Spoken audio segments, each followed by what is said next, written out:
FCS parents, hope you guys have had a great week. It's another busy week here at Fairfield Christian School. For me personally, though, it's been a pretty productive week. I got a lot of things on my to-do list done, including a couple of big projects, so things are going pretty well for me this week, although it has been busy overall on the campus. I do want to talk about yesterday just a little bit. Most of you probably heard by now, there was a shooting about a mile from here near Grange Middle School. We did call a shelter in place yesterday when we were aware of police activity, and I had some questions about shelter in place from a few people, so I want to make sure I addressed it with everyone in case others had other questions. A shelter in place is not a lockdown. A lockdown would be the most serious level of reaction that we would have. A lockdown means there's imminent threat to students here on campus. Yesterday there was not an imminent threat, but we wanted to make sure that things didn't spill over from that area to here, and we didn't know what's going on, so we call a shelter in place, which basically means all students are called indoors. Everybody should be inside with doors and windows locked, so we make sure everyone is in a safe location. And then we assess the situation to see what needs to take place from there moving forward.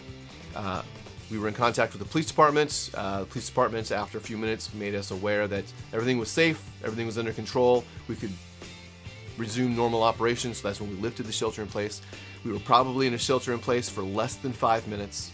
And so, again, we just made sure everybody was indoors, doors were locked, and everybody was safe. We released it, and then kids could go back out to recess or PE or wherever they needed to go after that. We'll use the shelter in place for a variety of reasons here on campus. Again, usually when we're not sure what's going on or when we just want to make sure kids are not entering into a dangerous situation. Police activity in the area, we definitely call a shelter in place. If we found a skunk on campus, we'd also call a shelter in place because I don't want to have a kid sprayed on campus. If we found a snake on campus and the person who found it wasn't sure if it was venomous, we'd call a shelter in place until we could determine whether it was safe to have kids outside or not. So it's a way for us to keep everyone safe until we can determine if there is actually a dangerous situation taking place or not. Safety is important to us. We do drills, fire drills once a month, lockdown drills a couple times a year. Shelter in place we don't do as often. The lockdown drills, we'll use that as a variation of our shelter in place drills as well. But safety is important. We take it very seriously, and we want to make sure we keep your kids as safe as possible. So that was the reason for the shelter in place yesterday, to make sure kids were as safe as possible. All right, let's talk about tomorrow a little bit. Tomorrow is the color run. Looking forward to the color run tomorrow. It's our first opportunity to do fundraising for the school year. Let me make it clear, kids do not have to fundraise in order to run. Kids don't have to fundraise in order to run. We want all the kids running because, let's face it, all kids need more physical activity, not less. So we encourage kids to run. We call it a color run because we'll have colored cornstarch out on the playground. Not every lap, but every few laps, they'll open up that lane for kids to run through, and they can get colored cornstarch thrown on them. I suggest wearing white t-shirts. It shows up real well. We do ask the students show up in dress code, and then they'll have a chance to change into their white t-shirts before the color run, and it's going to be a great time. We'll have music playing, kids will be running. It'll be great. A couple requests that I want to make from you guys. I know many of you guys are coming onto campus. Some of you are volunteering, and that's great. We definitely need some hands-on help during this event. Some of you guys are just coming to watch, and that's awesome as well.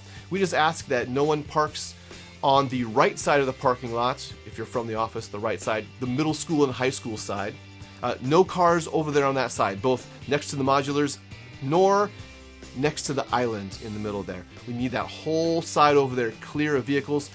We do use the parking lot for part of the running course that we have, and we'll have people and students moving through that area constantly, so we don't want any vehicles, not even parked, over in that area, so that we can keep that area clear for what we need to use for people.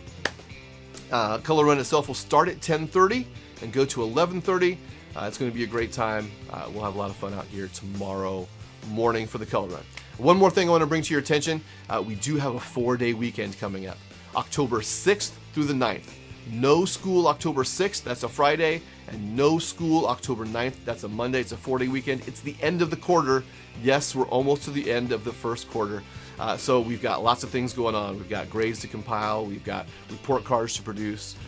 So that's why we take the Friday off, but it's also our fall break. So an extra long 4-day weekend. Both the students and the teachers need it by the beginning of October, trust me. And so it'll be an extra long weekend, so please be aware. No school October 6th or October 9th. All right, that's it. I hope you guys are going to come out tomorrow for the color run. It's going to be a great time. Again, even if you're not volunteering, we have parents out here in the parking lot that are cheering kids on and watching the kids run. It's a great time overall here on campus. So if I don't see you tomorrow, hopefully I'll see you real soon. God bless.